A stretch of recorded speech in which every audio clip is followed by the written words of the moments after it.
Olá a todos e todas, sejam muito bem-vindos e bem-vindas à nossa terceira aula do curso dos aspectos filosóficos do Yoga. Hoje nós vamos estudar o capítulo 3 do Bhagavad Gita, Karma Yoga, o Yoga da Ação. Antes disso, a gente vai fazer uma revisão da aula 2, rapidamente, lembrando que na aula 2 foi o capítulo 2 do Bhagavad Gita, onde a gente estudou o Sankhya Yoga, ou seja, o Yoga da análise, onde Krishna demonstrou para Arjuna de uma maneira um pouco mais superficial os conceitos gerais que serão abordados com mais detalhes ao longo do Bhagavad Gita.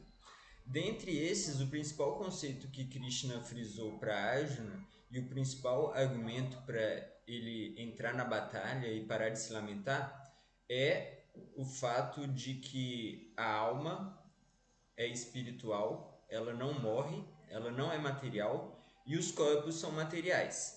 Krishna frisou para Arjuna que nós não somos os corpos, nós somos a alma e que a alma não morre. Então, ele entrando na batalha, ele não mataria realmente as pessoas que estavam lá, afinal, somente o corpo delas iria morrer e não quem elas são realmente. Outro argumento que Krishna usou para motivar Arjuna a entrar na batalha é o dever, que Arjuna, como um guerreiro, um kshatriya, deveria entrar nessa guerra e cumprir seu dever sem titubear. Então, foi isso. Aqui nós temos as perguntas da aula 3, feitas pela Priscila, né? Pela Pri. Todas perguntas muito boas e perguntas e comentários, né? Muito boas e desafiadoras até. E assim, gostaria de comentar também que eu acho muito bom que os outros participantes do curso também participem, né? Também façam seus comentários, façam suas perguntas, para a gente ter uma interação maior. Mas, vamos lá, só aqui já tem bastante coisa para a gente comentar, né? Eu agradeço aí, né, os elogios, falando que gosta do meu jeito de falar, da minha calma. O canto de mantras, eu vou deixar a tradução, igual você pediu aqui. A história do boi e dos quatro princípios, como ao longo do tempo ele perdeu as patas e os princípios. Bom, isso foi a questão que eu coloquei também para o meu mestre, né? Que isso é um ciclo, que não tem um motivo por trás disso, é apenas o ciclo natural. E que eu concordo que parece um pouco vago, para mim também me parece. Me parece que há muita austeridade, principalmente atualmente, com governos tirânicos e egoístas. Aí são questões assim que depende um pouco do jeito como a gente vê as coisas, né, da forma como a gente enxerga. Mas, por um lado, eu vejo que realmente com os governos tirânicos, egoístas, e não só os governos, como o próprio sistema, né, a gente vê muita miséria no mundo, mas ao mesmo tempo a gente vê que a austeridade não é uma coisa muito valorizada. Pelo menos eu tenho essa impressão, né, que a gente tem valorizado muito a ostentação, né, e pouco a austeridade, né? A gente vê as pessoas muito consumistas, muito materialistas. Essa pata o boi não perdeu. Bom, isso depende um pouco como a gente enxerga as coisas. Há lugares e situações onde ainda vejo pureza e compaixão. Sim, ainda há lugares que a gente ainda vê. E quanto a dizer que ainda vivemos numa era em que a pata da verdade vigora, eu suspeito. Há muita mentira por aí. Essas coisas assim realmente é difícil a gente colocar assim como se fosse uma coisa geral, uma regra geral de para todas as pessoas, mas dá pra gente tentar ver as tendências, né? Me desculpa a crítica, mas Krishna escolheu não ir à guerra e fica instigando o pobre Arjuna a ir. Com todo respeito, ele explica como é irrelevante a morte do corpo físico, já que a alma é imperecível, e instiga seu primo ao Dharma, ao dever, a viver ou não com a glória de ter vencido ou de ter morrido em batalha. do que viver uma vida em que outros lhe teriam como covarde por ter abandonado o campo de batalha. Eu pensava que matar uma pessoa, mesmo que é seu corpo, não é uma coisa legal de se fazer. É uma covardia matar o outro. Eu me identifico com o sentimento de Asno de me sentir impotente de entrar numa guerra em que há seus parentes e amigos envolvidos. Mesmo com a filosofia de que eles estão serão realmente mortos, de que eles não serão realmente mortos, já que suas almas são indestrutíveis. Krishna mesmo escolheu não participar diretamente da guerra. Enfim, esse é o diálogo dele, só gostaria de expor o meu sentido. Esse é um sentimento que o próprio Arjuna está sentindo, né, mesmo com as explicações de Krishna, e são sentimentos válidos, né, muito válidos, e eu diria que assim, o argumento de Krishna é em relação ao dever, e ele não ter entrado na guerra é uma questão um pouco política e um pouco da posição que Krishna está ocupando, de uma forma geral, assim. Você diz que no mundo atualmente há essa visão de que a yoga se restringe às asanas, posturas, e isso é verdade. E me dói ver como tantas ramificações surgiram e como está degradando essa disciplina milenar que é a yoga. A mais absurda que eu vi nos últimos tempos é a yoga da cerveja. Eu assisti esse vídeo. Eu, assim, por um lado, eu fico tentando ser compreensivo com esse tipo de iniciativa que leva as pessoas que, mesmo que não tenham uma inclinação muito assim para esse tipo de prática, acaba levando pessoas que nunca fariam yoga para ao menos ter um contato e pensar um pouco nessas questões. Então, por esse lado, por mais que seja absurdo, né, por um lado, por outro, eu acho que pode ser uma forma de levar mais gente a ter um contato assim com essas práticas, né? Quanto à minha linha, a Iyengar Yoga, existe um grande foco na prática das asanas, sim, com a ideia de que podemos através dessa prática acessar as outras pétalas da yoga. Yama, mandamentos universais, Niyama, autopurificação através da disciplina, Pranayama, controle rítmico da respiração, Pratyahara, que você mencionou na aula, introspecção da mente através da internalização dos órgãos dos sentidos, Dharana, concentração, Dhyana, meditação e Samadhi, emancipação.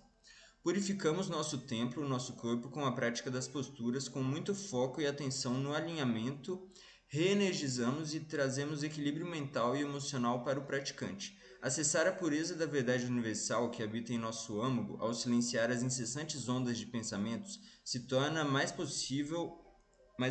Verso número 2 do Sititra Sukhan Asana da Yoga Sutra de Patanjali. Asana é a perfeição da firmeza do corpo, estabilidade da inteligência e benevolência de espírito. Enfim, é isso. Se alguém se interessar em praticar uma ou duas aulas de Iyengar Yoga, fala comigo. Não era essa a intenção, mas por que não trocarmos nossas experiências? Namastê, gratidão. É isso aí, Pri. Eu acho massa, eu acho que todas essas práticas elas se complementam, né? Tudo isso faz parte de um conjunto, né, de ações, um conjunto de práticas, né, que a gente pode usar para conseguir fazer essa conexão com o nosso eu superior. E eu acho que todas elas são válidas e eu gostaria, sim, mais para frente de fazer uma aula de Iyengar Yoga. Bom, então é isso. Pri, obrigado aí pelos comentários, obrigado pelas perguntas. Assim, desculpa se eu respondi de uma forma muito corrida, muito baixa, assim, muito superficial, mas se você quiser aprofundar em algum desses temas, a gente vai trocando ideias, tá bom?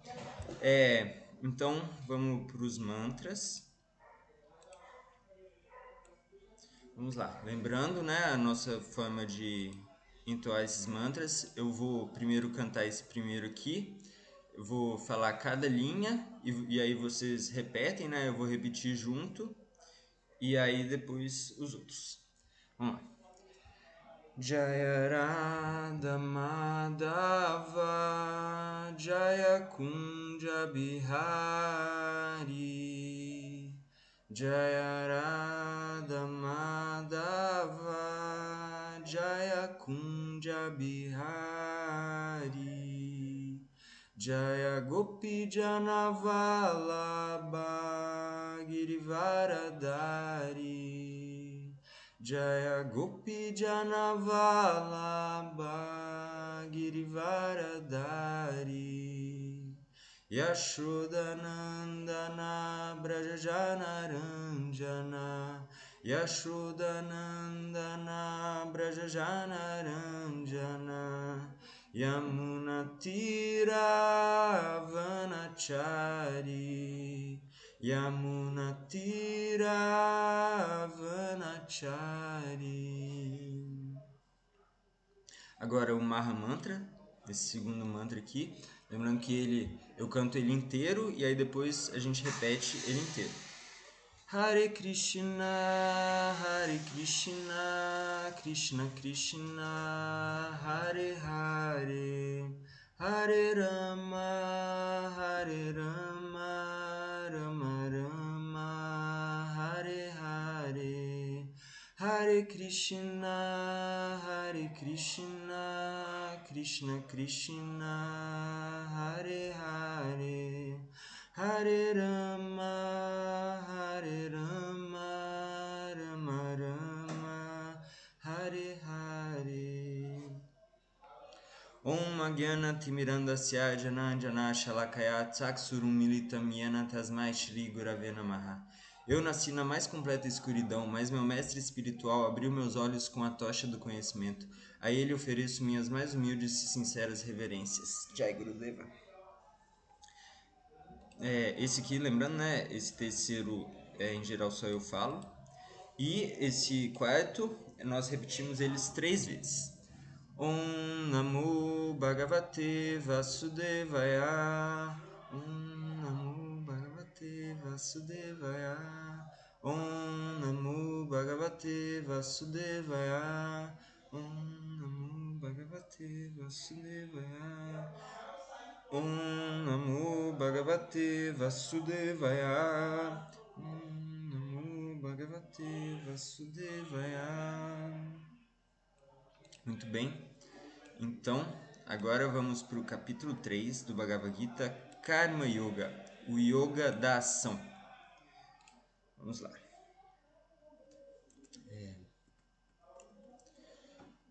Arjuna disse: Ó Janardana, ó Keshava, por que você me impele a me ocupar nesta guerra horrível? Você que acha a inteligência é melhor que o trabalho fruitivo?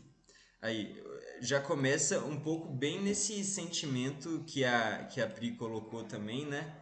De ainda não aceitar os argumentos de Krishna e de ainda achar essa guerra horrível e de achar essas instruções de Arjuna, instruções de Krishna, né?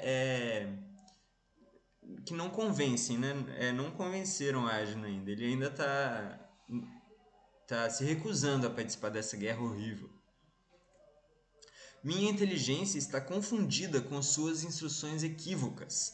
Portanto, por favor, diga-me decisivamente o que é mais benéfico para mim.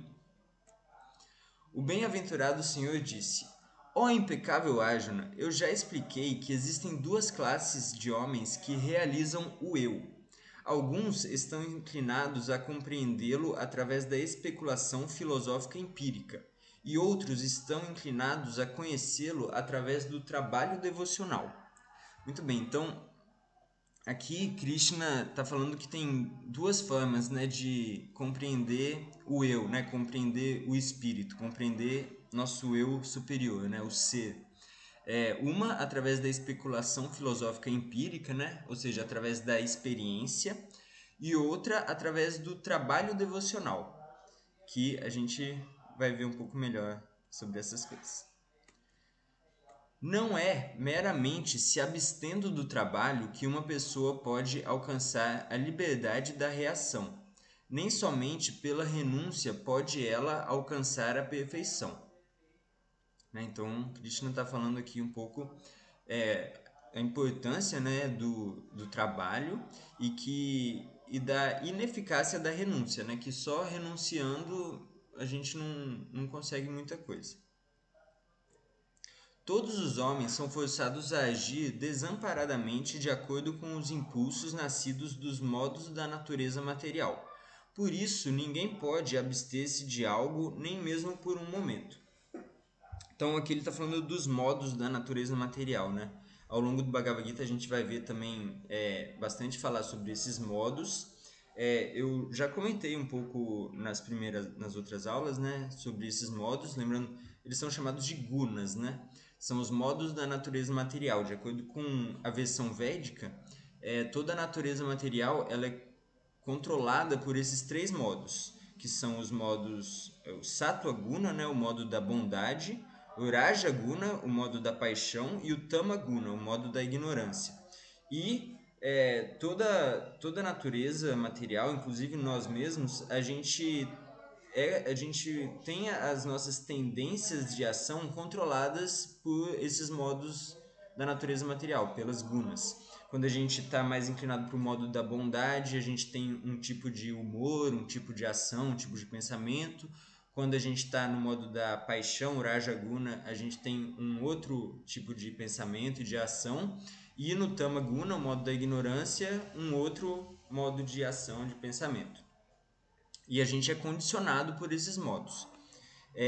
E outra coisa que ele comenta é que ninguém pode, nem mesmo por um momento, se abster-se de fazer algo. Ou seja, a gente está sempre fazendo alguma coisa. Né? Mesmo que a gente esteja parado, o ato de estar parado é fazer algo também, e isso traz consequências. Aquele que restringe os sentidos e os órgãos da ação, mas cuja mente fica nos objetos dos sentidos, certamente se ilude e é chamado um farsante, né? Então aqui ele está falando uma coisa que a gente já comentou também, que é que não adianta nada você se abster de algo, sei lá, você é um fumante, você para de fumar, mas você fica com a mente sempre pensando no cigarro. Ou, né, isso é um exemplo. Ou outras coisas assim também, né? Se você não leva a sua ação propriamente dita para algo, mas sua mente tá nesse algo, isso, o que Krishna está falando, isso é uma ilusão. A pessoa que faz isso é um farsante, né? Por outro lado, aquele que controla os sentidos com a mente e ocupa seus órgãos ativos em trabalhos de devoção sem apego é muito superior.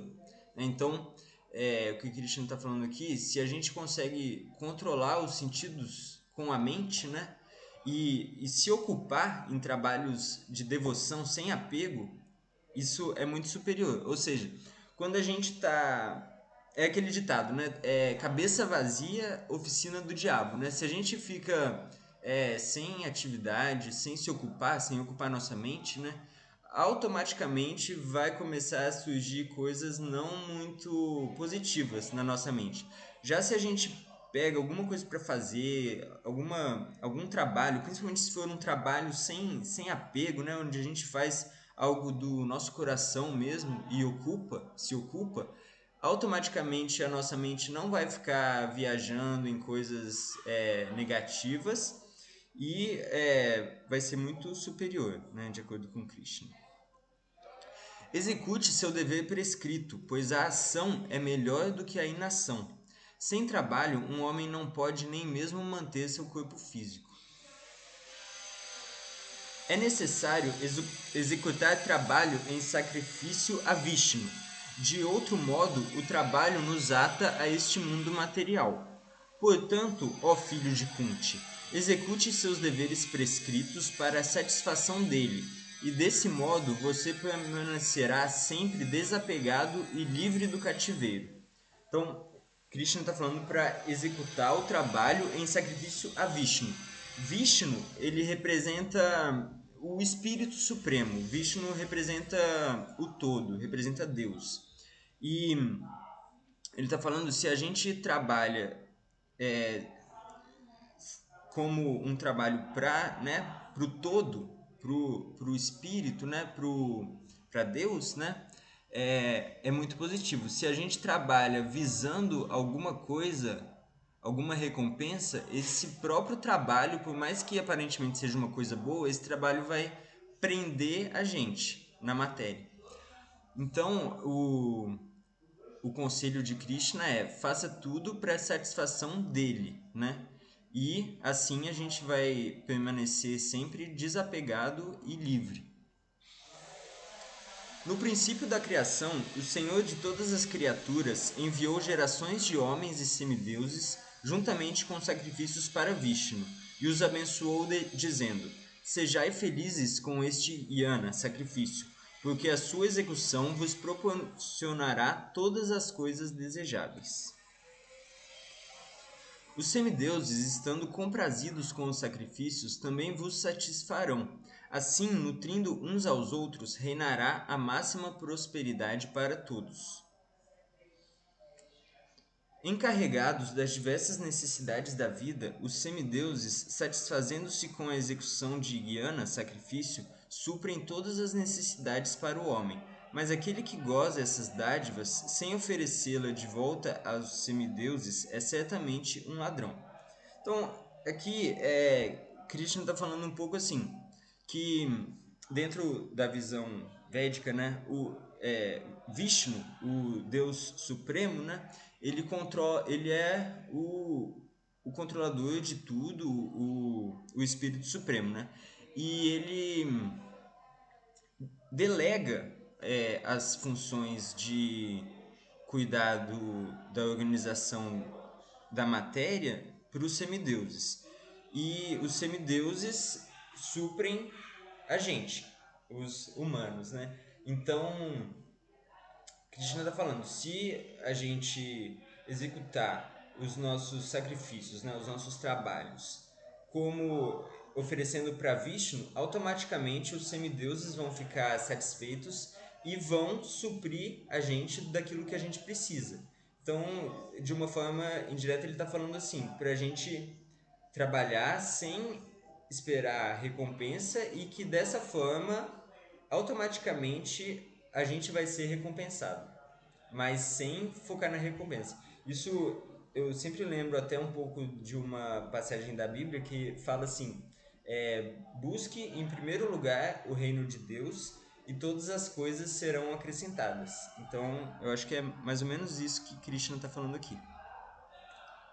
Os devotos do Senhor se liberam de toda classe de pecados porque comem alimentos que são primeiro oferecidos em sacrifício.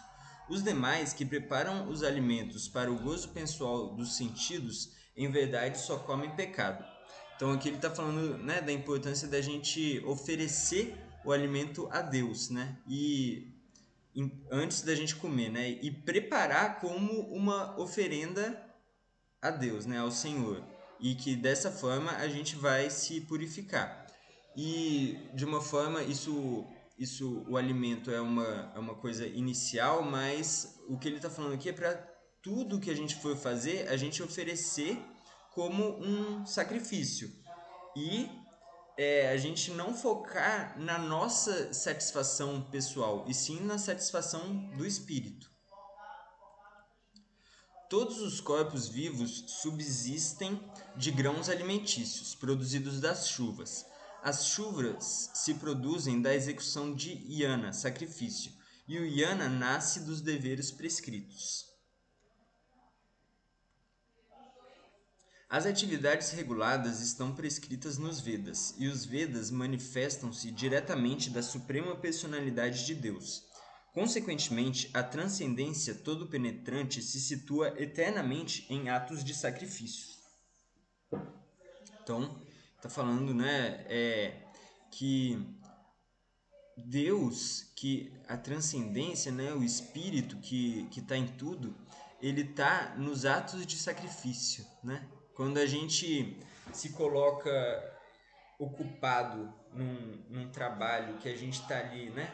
Naquele trabalho, assim, e não está mais pensando em nada, não está nem visando o resultado daquele trabalho, né? Quando a gente está tão focado na própria ação, né? Sem esperar os resultados daquela ação, a gente atinge um nível, né? De meditação, né? De conexão, assim, que de acordo com Krishna, né, que nisso que está a conexão, né, a yoga com a conexão com a suprema personalidade de Deus, né? Isso é uma coisa que todos nós já experienciamos em algum momento, né, quando a gente está, por exemplo, sei lá, lavando uma louça e a gente está ali tão entretido lavando aquela louça que a gente não está pensando em mais nada e a gente atinge né, uma paz mental. Parece que, sei lá, a gente está lavando a louça e ao mesmo tempo a nossa mente vai cada vez esvaziando mais, esvaziando e fica mais leve, né? Ou mesmo outros trabalhos assim, principalmente eu vejo assim os trabalhos mais manuais assim, né? Com alguma repetição também, que a gente entra num estado assim quase que de transe e esvazia a mente, né? A gente só ocupa os nossos sentidos de uma forma que a mente não fica mais viajando tanto, e aí aos poucos parece que a gente vai esvaziando a mente. Então, o Karma Yoga é exatamente isso, né? É a gente atingir essa conexão, atingir essa meditação através do trabalho, né? Meu querido Arjuna, um homem que não segue esse sistema de sacrifício prescrito nos Vedas leva certamente uma vida de pecado, pois uma pessoa que se deleita unicamente nos sentidos vive em vão. Então, ele está falando dos Vedas um pouco aqui, né, que às vezes para a gente é um pouco difícil de saber, mas o recado aqui, pelo que eu vejo, né, é que se a gente vive querendo satisfazer os nossos sentidos, né, a nossa vida vai aos poucos perdendo o sentido. Contudo, aquele que sente prazer no eu, que se ilumina no eu, que se regozija no eu e se satisfaz com o eu somente, plenamente saciado, para ele não há dever. Então, né, quando a gente consegue atingir, né, um nível de autorrealização, né, que o, a, própria, a própria presença de si, né, é uma coisa prazerosa.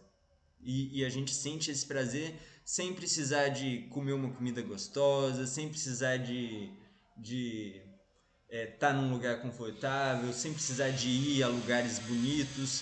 O prazer tá, a pessoa consegue sentir o prazer dentro dela mesma. Um homem autorrealizado não tem nenhum propósito a satisfazer no cumprimento de seus deveres prescritos, nem tem nenhuma razão para não executar tais trabalhos, nem tem necessidade de depender de nenhum outro ser vivo. Portanto, sem se apegar aos frutos das atividades, deve-se agir por uma questão de dever, pois trabalhando sem apego, a pessoa alcança o supremo. Mesmo reis como Janaka e outros alcançaram o estágio perfeccional executando os deveres prescritos. Portanto, você deve executar seu trabalho apenas para educar as pessoas em geral. Os homens comuns seguem os passos de um grande homem, qualquer que seja a ação que este execute, e quaisquer que sejam as normas por ele estabelecidas por seus atos exemplares, são seguidas por todo mundo. Ó filho de Prita, não há trabalho prescrito para mim em nenhum dos 3 sistemas planetários. Nem necessito nada, nem tenho necessidade de obter nada, e ainda assim ocupo-me no trabalho. Pois, se eu não me ocupasse no trabalho, ó Parta, certamente todos os homens seguiriam o meu caminho. Então, nesses versos, Krishna está falando um pouco assim do exemplo, né?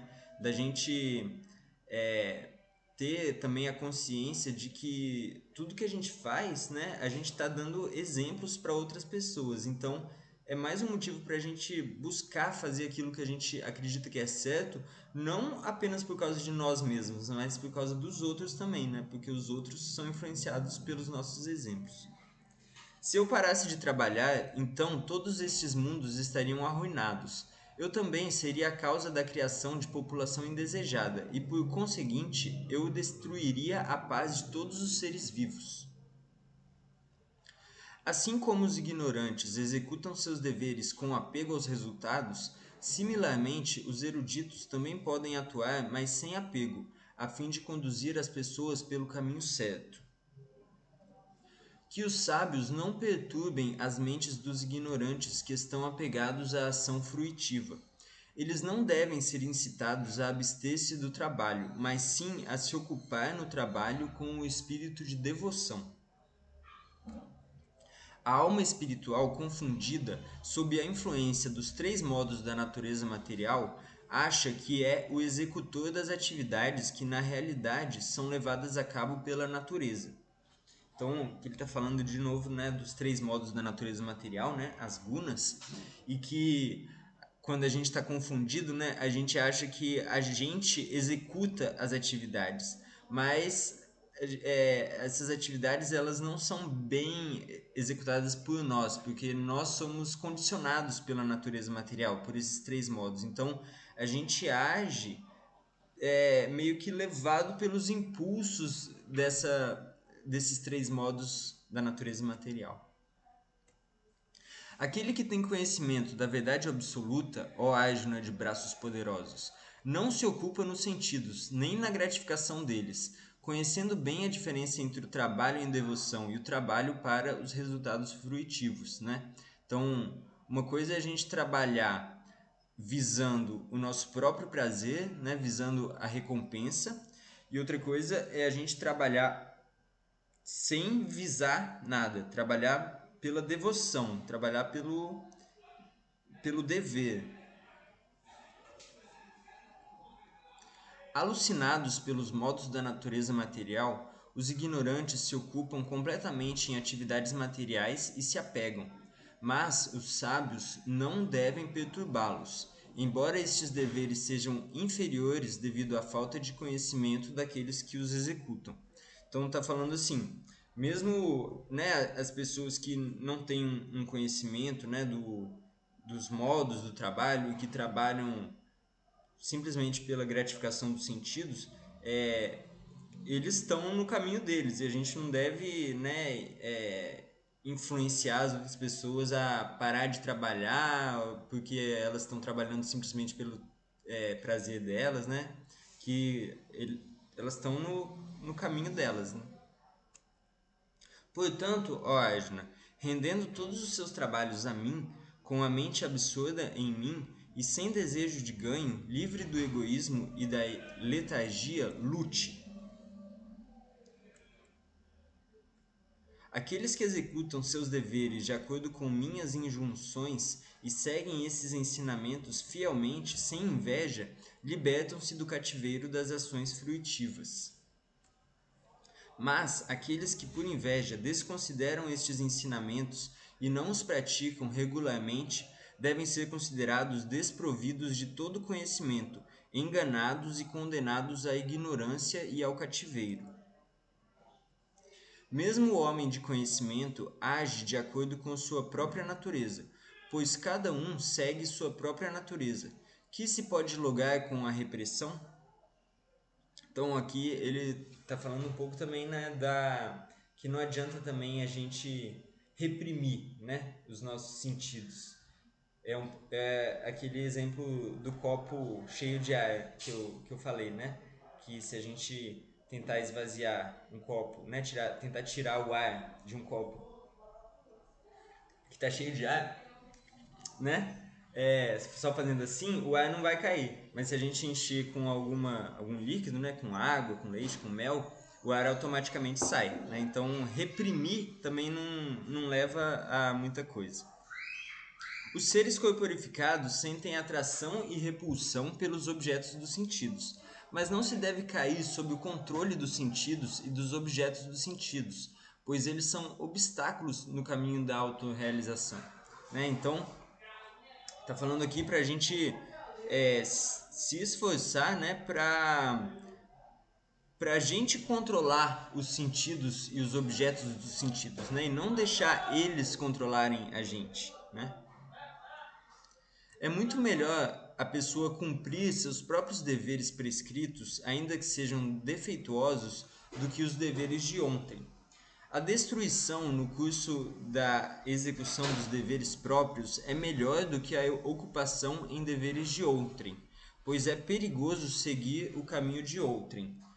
Então, ele está falando assim, né? Que não adianta, não serve de nada a gente fazer os deveres dos outros, né? Que é muito melhor a gente fazer os nossos próprios deveres, mesmo que seja de uma forma defeituosa, do que fazer o dever do outro, mesmo que seja de uma forma perfeita, né? Então a gente deve focar em fazer o nosso dever, mesmo que a gente faça de uma forma imperfeita, é melhor a gente fazer o nosso dever do que o dever do outro.